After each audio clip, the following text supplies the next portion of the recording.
उस टाइम भी उन्होंने खिलाफत नहीं की थी कांग्रेस से, और उनकी बेटी को ही टिकट 2014 में डबवाली से ये चुनाव लड़ी थी, जीती लड़े हैं इन्होंने जनता दल से भी, लोक दल से भी, हरियाणा विकास पार्टी से भी, कांग्रेस से भी।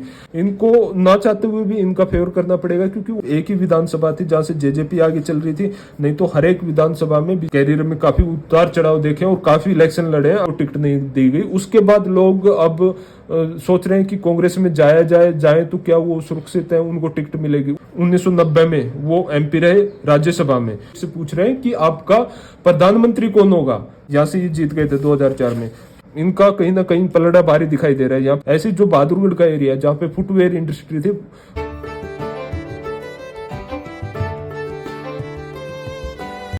बाडडा न्यूज देखने वाले सारे दर्शकों ने राम राम और नमस्ते। आज की इस वीडियो में आप एक बार फिर हिसार लोकसभा क्षेत्र का बारे में विश्लेषण करेंगे कि आने वाले टाइम में कौन 2024 में लोकसभा चुनाव जीत सके है। तो मेन फोकस रहेगा तीन चीजों पे। आप विश्लेषण करेंगे कैंडिडेट का बारे में, कद अपना राजनीतिक कैरियर शुरू करा और उनके प्लस पॉइंट के हैं आज के दिन, और सोशल मीडिया पर क्या खबरें चल रही हैं वो सब, और कोशिश करेंगे जो 9 विधानसभा क्षेत्र हैं उनमें पिछली बार कौन लीड कर रहा था और इस बार क्या संभावना है। अगर हम कैंडिडेट वाइज बात करें तो कैंडिडेट यहाँ पे सबसे पहले हम बात करते हैं चारों कैंडिडेट की। तो यहाँ से रणजीत चौटाला बीजेपी की तरफ से, जयप्रकाश कांग्रेस की तरफ से, सुनैना चौटाला आईएनएलडी की तरफ से और नैना चौटाला जेजेपी की तरफ से। तो टोटल ये है। तो अगर हम रणजीत चौटाला की बात करें तो 1987 में उन्होंने रोडी से पहली बार अपना विधानसभा चुनाव लड़े थे और वहां से वो जीत गए थे। उसके बाद 1990 में वो एमपी रहे राज्यसभा में। उसके बाद उन्होंने 1 2 3 4 5 लगातार 4 से 5 अपने जो है चुनाव हारे हैं, कांग्रेस की तरफ से, जनता दल की तरफ से भी, और इसी तरह वो लोक दल की तरफ से भी वो हारते गए। उसके बाद 2019 में उन्होंने अपना रनिया की तरफ से पहला इंडिपेंडेंट चुनाव जीता था, और फिलहाल वो बीजेपी में मिनिस्टर है, जेल मंत्री, और उसके अलावा शायद बिजली मंत्री भी है वो। और अभी 2019 में उन्हें लोकसभा की टिकट दी गई है बीजेपी की तरफ से। अगर जयप्रकाश की बात करें तो ये कांग्रेस की तरफ से कैंडिडेट है, और 1989 में इन्होंने पहली बार सांसद का चुनाव लड़ा हिसार लोकसभा से और जनता दल की तरफ से, और वो जीते भी। 1991 में फिर लड़ा, वो हार गए। 1996 में फिर हार गए। 1996 में फिर उन्होंने लोकसभा का लड़ा तो वो जीत गए। ये इन्होंने विधानसभा का चुनाव लड़ा था 1996 में, नरवाना से हार गए थे। 1998 में फिर उन्होंने हिसार लोकसभा का चुनाव लड़ा, हार गए। 2000 में बरवाड़ा से उन्होंने विधानसभा का चुनाव लड़ा, जीत गए। 2004 में हिसार से लोकसभा का चुनाव लड़ा, वो 2004 की जो मैं बात बता रहा हूँ ना, 2004 में यहाँ से ये जीत गए थे 2004 में। तो 2004 में ये लोकसभा जीते। कुल मिला के इन्होंने अब तक 3 बार लोकसभा चुनाव जीते हैं हिसार से ही, इसलिए इनको एक अच्छा उम्मीदवार माना कांग्रेस ने और इनको टिकट दी। उसके बाद हम 2004 की बात करें तो 2009 में उन्होंने चुनाव हारा, 2009 में आदमपुर से विधानसभा चुनाव हारा है, 2011 में फिर लोकसभा चुनाव उन्होंने हारा है, और 2014 में कलायत से इंडिपेंडेंट कैंडिडेट वो जीत गए थे। ठीक है, 2019 में फिर कलायत से वो कांग्रेस की तरफ से लड़े, हार गए। 2022 में आदमपुर में जो उपचुनाव हुए लोकसभा विधानसभा के, वो हार गए। तो काफी इन्होंने अपने कैरियर में काफी उतार चढ़ाव देखे और काफी इलेक्शन लड़े हैं। अगर हम दोनों उसके बाद बात करते हैं सुनैना चौटाला की, ये पहली बार कोई इलेक्शन लड़ने जा रही है। हाँ, नैना चौटाला 2 बार इलेक्शन लड़ी है, 2014 में डबवाली से लड़ी और वो जीत गई। 2019 में ये एमएलए है बाडडा विधानसभा क्षेत्र से, बाडडा विधानसभा क्षेत्र से। तो इन्होंने 2 इलेक्शन लड़े हैं, दोनों जीत गई हैं। इन दोनों में फिर स्ट्रॉन्ग कैंडिडेट यही दो आ रहे हैं कि इन दोनों में भी जयप्रकाश कहीं ना कहीं भारी पड़ रहे हैं रणजीत चौटाला पे, क्योंकि इन्होंने काफी सारे चुनाव लड़े हैं। इन्होंने जनता दल से भी, लोक दल से भी, हरियाणा विकास पार्टी से भी, कांग्रेस से भी। तो इन्होंने काफी सारी पार्टियों में इनके लिंक है, और इन्होंने अपना एक वोट बैंक बना रखा। बेशक से कुछ हारे हों, जीते हों, तो एक अलग चीज है। ये यहाँ से कुछ गायब से रहे और फिर इतना ज्यादा इन्होंने चुनाव नहीं लड़ा, या फिर लड़े तो वो हारते चले गए। तो दोनों में हम कंपेयर करें तो ये 3 बार एमपी रहे हैं, 3 बार एमपी रहे। ये सिर्फ 1 बार ही एमपी रहे, वो भी राज्यसभा से, डायरेक्ट लोकसभा इलेक्शन नहीं लड़े थे। तो इनका कहीं ना कहीं पलड़ा भारी दिखाई दे रहा है। यहाँ पे जयप्रकाश कहीं ना कहीं मजबूत कैंडिडेट दिखाई दे रहे हैं as compare to Ranjit Chautala. तो रंजीत चौटाला के कंपैरिजन में जयप्रकाश अच्छे कैंडिडेट दिखाई दे रहे हैं, इनका पलड़ा काफी बार है। और इन दोनों की बात की जाए तो ये हम नहीं मान सकते कि इनके कंपैरिजन में कहीं टिकती हैं सुनैना चौटाला और नैना चौटाला। तो इनको हम एक बार बाहर मान लेते हैं कि दोनों की फाइट वैसे भी पूरे हरियाणा में फाइट कांग्रेस और बीजेपी के बीच में है। उसके बाद हम बात करते हैं कि इनके प्लस और माइनस पॉइंट क्या है। कोशिश करेंगे कि प्लस पॉइंट की बात करें हम, माइनस तो अलग चीज है। हम प्लस पॉइंट देखते हैं कि रणजीत चौटाला और जयप्रकाश के बीच में क्या है, और सुनैना और नैना चौटाला की बात करेंगे। अगर रणजीत चौटाला की बात करें तो सबसे पहले इनका जो सरनेम है चौटाला, चौटाला फैमिली से आते हैं, ये अपने आप में एक बड़ी बात है। दूसरा, बीजेपी ने इनको वोट दे रखा है, तो कैंडिडेट घोषित कर रखा है, ये एक अच्छी बात है कि इनके फेवर में है दोनों चीज। उसके बाद अगर बात करें तो ये इंडिपेंडेंट एमएलए है पहली बार, और मंत्री भी हैं करंट सरकार में। अभी इन्होंने इस्तीफा दिया जब ये नामांकन करने गए थे। तो इनका अपना एक जन आधार है, रानिया वैसे सिरसा में पड़ता है, तो हम मान सकते हैं कि ये अभी कुछ टाइम से एक्टिव हैं और जीते भी हैं। उसके बाद और एक सबसे बड़ी बात है वो है नवीन जिंदल की, क्योंकि वो बेशक से चुनाव लड़ रहे हो कुरुक्षेत्र से, पर उनका जिंदल हाउस हम कह सकते हैं कि नवीन जिंदल, सावित्री जिंदल, तो उनका काफी प्रभाव है हिसार एरिया पे, तो वो इनके साथ है। इनके साथ कई बार रैलियों में भी दिखाई दिए। उसके बाद कह रहे हैं कुलदीप बिश्नोई। कुलदीप बिश्नोई एक दो बार इनके साथ रैलियां की हैं, कोई कह रहा है कि नहीं अच्छी तरह साथ नहीं है, ये है वो है। मेरे को जहां तक लग रहा है जब तक वीरेंद्र सिंह कांग्रेस में गए और जो उनके साथ हुआ कि उनको उम्मीद थी कि टिकट मिलेगी और उनको टिकट नहीं मिली, ऐसे ही जो भिवानी महेंद्रगढ़ से श्रुति चौधरी को टिकट नहीं दी गई, उसके बाद लोग अब सोच रहे हैं कि कांग्रेस में जाए तो क्या वो सुरक्षित है, उनको टिकट मिलेगी। उसके बाद मेरे को नहीं लग रहा कि लोग कुछ सोच रहे होंगे, तो वो सोच रहे हैं अभी जहां है वहीं सही है। तो इनको ना चाहते हुए भी इनका फेवर करना पड़ेगा, क्योंकि उनको आगे रास्ता दिखाई नहीं दे रहा है। उनको श्योरिटी नहीं है कि जब वीरेंद्र सिंह इतने दिन से बीजेपी में थे और फिर वो वहां गए तो उनको क्या मिला, कुछ नहीं मिला। श्रुति किरण चौधरी जो एक टाइम पे बंसीलाल और सुरेंद्र सिंह, बंसीलाल उनके ससुर जी और सुरेंद्र सिंह उनके पति, कांग्रेस छोड़ के अलग से हरियाणा विकास पार्टी बनाई थी, उस टाइम भी वो टिकी हुई थी कांग्रेस में, उस टाइम भी उन्होंने खिलाफत नहीं की थी कांग्रेस से, और उनकी बेटी को ही टिकट काट दिया गया। तो ये एक बड़ी बात है, इसलिए सोचने पे मजबूर कर रहे हैं इन जो भी कांग्रेस में शामिल होने जा रहे हैं। इसलिए मेरे को लग रहा है कि उनको कुलदीप बिश्नोई के पास रणजीत सिंह चौटाला को सपोर्ट करने के अलावा और कोई रास्ता है नहीं, उनको करना पड़ेगा। हाँ, नामांकन किया था उस दिन भी वो नहीं थे। हाँ, भव्य बिश्नोई भी आए हैं कभी रैलियों में, और ऐसे तो कुलदीप बिश्नोई भी आए हैं। और जो कांग्रेस और बीजेपी के बीच में एक जो बड़ा डिफरेंस है कि अगर कोई नेता नाराज है तो उसको जो है बीजेपी अच्छी तरह बना लेती है, जबकि कांग्रेस में ये चीज थोड़ी कम है। अगर हम बात करें जैसे कुलदीप बिश्नोई, जब इनको टिकट मिला रंजीत चौटाला को तो वो काफी नाराज दिखाई दिए, तो उस टाइम खुद नायब सिंह सैनी उनसे जाकर मिले थे दिल्ली में, उनको मतलब बातचीत की थी। ऐसे ही जब अनिल विज को मंत्रिमंडल से बाहर निकाला गया तो उस टाइम खुद नायब सिंह सैनी उनसे जाके मिले, उनसे बात की, और जो भी था वो मतलब उन्होंने मनाने की कोशिश की। तो ये चीज बीजेपी में अच्छी है, कांग्रेस में इस चीज की थोड़ी कमी है। तो नवीन जिंदल का सपोर्ट है, फुल सपोर्ट है, हम मना नहीं कर सकते। यहाँ पे कुलदीप बिश्नोई को भी करना पड़ेगा, मजबूरी है। उसके बाद जो इनका खुद का नेचर है वो काफी डाउन टू अर्थ है, और लोगों में मतलब एक पैठ है। हम बात करें तो शहरी लोगों में उनका काफी रुझान है, ठीक है। दूसरा, उनके साथ मोदी फैक्टर, कह रहे हैं कि मोदी फैक्टर कम हो गया, बेशक से मीडिया कह रही हो कि मोदी फैक्टर कम हो गया, ऐसा है वैसा। तो ये सब चीजें हैं। मोदी का नाम अब भी चलता है लोगों में, अब भी वो चीज है, हम मान सकते कि उस लेवल की नहीं है पर है। उसके बाद नायब सिंह सैनी, क्योंकि वो कुरुक्षेत्र से और उस तरफ से है, मुख्यमंत्री है, तो उस चीज का फायदा डेफिनेटली इनको मिलेगा। यहाँ पे ये चौटाला फैमिली से आते हैं, फिलहाल मंत्री भी हैं, नवीन जिंदल का सपोर्ट है। कुलदीप बिश्नोई जो कि खुद में एक बड़े बड़े नाम है, नवीन जिंदल और कुलदीप बिश्नोई काफी अच्छी पकड़ है, आदमपुर का एरिया है, आसपास का बिश्नोई जितना वोट बैंक है, उसके अलावा नवीन जिंदल का भी काफी कुछ वहां पे है। और डाउन टू अर्थ हैं, काफ़ी अच्छे इंसान हैं, उनकी बोलने में एक अच्छी पकड़ है। फिलहाल मंत्री भी हैं, मोदी का नाम भी है, आने वाले टाइम में शायद यहाँ रैली भी करे।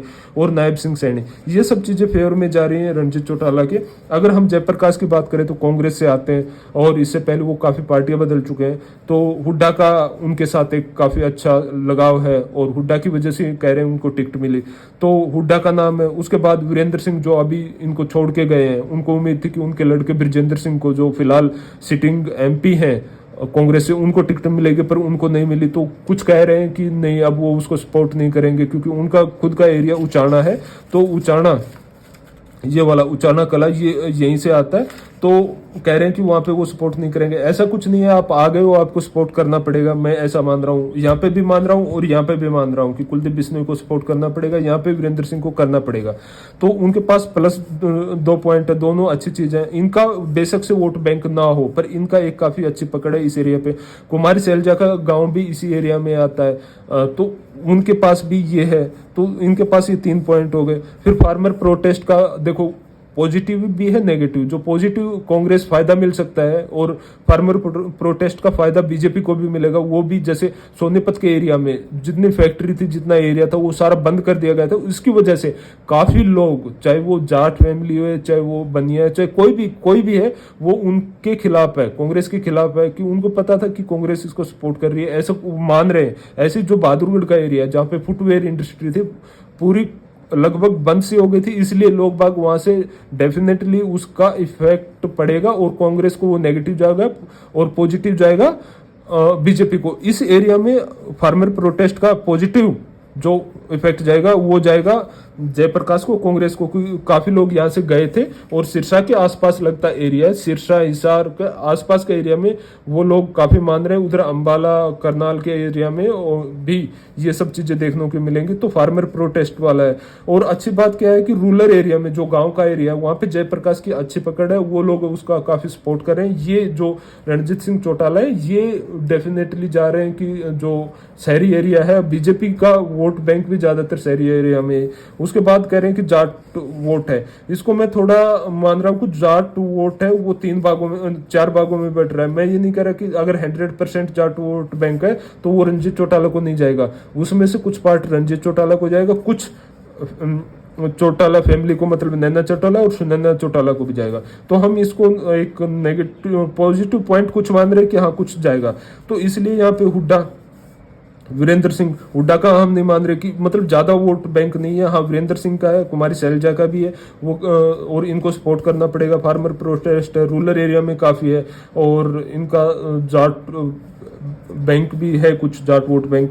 और उसके बाद हम बात करें नैना चौटाला की, तो ये दुष्यंत चौटाला की माताजी हैं और अजय चौटाला की वाइफ हैं, तो इनका दोनों का सपोर्ट इनको रहेगा। प्लस ये इन्होंने, इनका खुद का भी एक्सपीरियंस है कि 2014 में डबवाली से ये चुनाव लड़ी थी, जीती थी, अभी बाडडा एरिया से ये चुनाव लड़ी और जीती, तो इनके पास ये एक्सपीरियंस है। तो जो कुछ चौटाला फैमिली से वो एक प्लस पॉइंट है, प्लस इनका एक्सपीरियंस है, और जो जाट वोट बैंक इनको कुछ जाएगा वो रहेगा। सुनैना चौटाला पहली बार चुनाव लड़ रही है और अभय सिंह चौटाला का और INLD का वोट बैंक इनके पास जाएगा, तो ये इनके पास प्लस पॉइंट है। अगर हम चारों में देखें तो 2 में ज्यादा प्लस पॉइंट है, वो है रणजीत चौटाला और जेपी। अगर इन दोनों में भी देखें तो कुछ ना कुछ हम मान सकते हैं कि यहाँ पे प्लस जा रहे हैं रणजीत चौटाला, और प्लस, और यहाँ पे दोनों को 50-50 मान सकते हैं, प्लस नहीं कह सकते, क्योंकि यहाँ पे अगर वो शहरी क्षेत्र में ज्यादा प्रभाव रखते हैं तो ये ग्रामीण क्षेत्र में प्रभाव रखते हैं।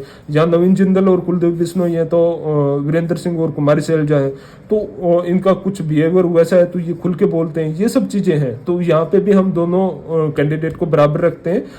अगर आप 2024 की बात करा तो 2024 में बीजेपी ने रणजीत चौटाला थी, वो टिकट दे रखी है, कांग्रेस ने जयप्रकाश थी टिकट दे रखी है, और INLD ने सुनैना चौटाला थी, और जेजेपी ने दे रखी है नैना चौटाला थी। तो ये 4 कैंडिडेट हैं। सबसे बड़ी बात है, इनमें जो 3 कैंडिडेट हैं वो चौटाला फैमिली के हैं। अगर 2019 की बात करें तो 2019 में बीजेपी के बृजेंद्र सिंह यहाँ से MP हैं, जिनको 6,03,000 वोट मिले थे, और जेजेपी के दुष्यंत चौटाला को मिले थे 2,89,000 वोट, और कांग्रेस के भव्य बिश्नोई को मिले थे 1,84,000। जो अंतर था जीत का वो 3,14,000 था, ठीक है। और वोट परसेंट जो बीजेपी को मिले थे वो 51% और कांग्रेस को मिले थे वो जेजेपी को मिले थे वो 30% वोट।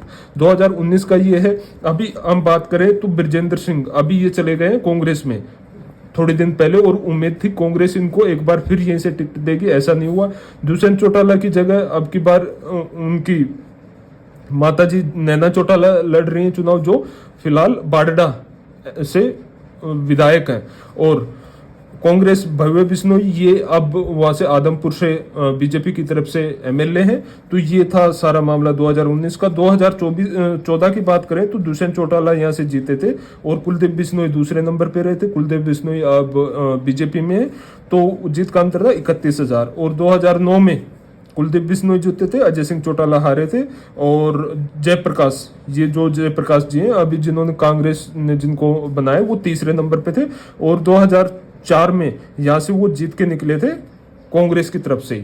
तो वो 2004 के बाद एक बार 2024 में लगभग 20 साल बाद फिर एक बार कोशिश करेंगे कि रहता क्या है वो अलग बात है। तो ये ओवरव्यू था इसका। अगर हम उनमें 9 विधानसभा सीटें तो उनकी बात करें तो 9 विधानसभा सीटों में सबसे ऊपर है उकलाना कला जींद डिस्ट्रिक्ट का है, और दुष्यंत चौटाला यहाँ से फिलहाल जेजेपी की तरफ से एमएलए हैं। फिर आदमपुर हिसार यहाँ से भव्य बिश्नोई यहाँ से बीजेपी की तरफ से एमएलए हैं, जो कि कांग्रेस की तरफ से 2019 में चुनाव लड़े थे एमपी का। और उकलाना कला अनूप जी यहाँ से जेजेपी की तरफ से, और नारनौद हिसार राम कुमार गौतम जेजेपी की तरफ से, हांसी से विनोद बयाना जी हैं, और बरवाड़ा से जोगीराम सिहाग हैं जेजेपी की तरफ से, हिसार से कमल गुप्ता हैं बीजेपी की तरफ से, और नड़वा हिसार से रणबीर सिंह गंगवा बीजेपी की तरफ से, और भवानी खेड़ा जो भिवानी का है उसमें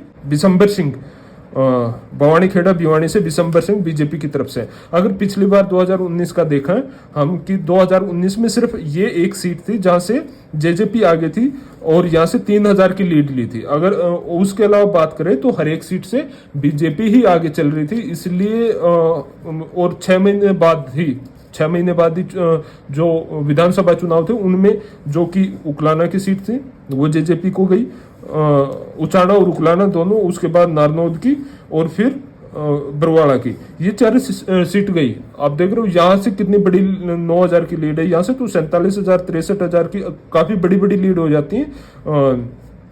19,000 की है, तो थोड़े दिन बाद ही वो सीट जेजेपी को जा रही है। तो हम मान रहे हैं कि जो मुद्दे अलग होते हैं। सबसे बड़ी बात है अब एक कांग्रेस जो पहले विरोध कर रहे थे कि बीजेपी का, अब लोग बाग कांग्रेस कैंडिडेट से पूछ रहे हैं कि आपका प्रधानमंत्री कौन होगा, राहुल गांधी या क्योंकि 5-6 पार्टियां हैं या एक साल आप प्रधानमंत्री बदलोगे। तो वो एक सबसे बड़ा विषय आ रहा है जो फेस करना पड़ रहा है कांग्रेस के कैंडिडेट्स को। तो ये काफी बड़ी बात निकल के आ रही है। तो यहाँ पे हम बोल सकते हैं कि एक ही सीट पे यहाँ से जेजेपी आगे निकल रही थी, कांग्रेस तीसरे नंबर की पार्टी थी। अब की बार क्या होता है देखते हैं, ठीक है। और हमने जब इनका प्रोफाइल देखा था तो प्रोफाइल में कहीं ना कहीं जयप्रकाश ज्यादा पड़ रहे थे।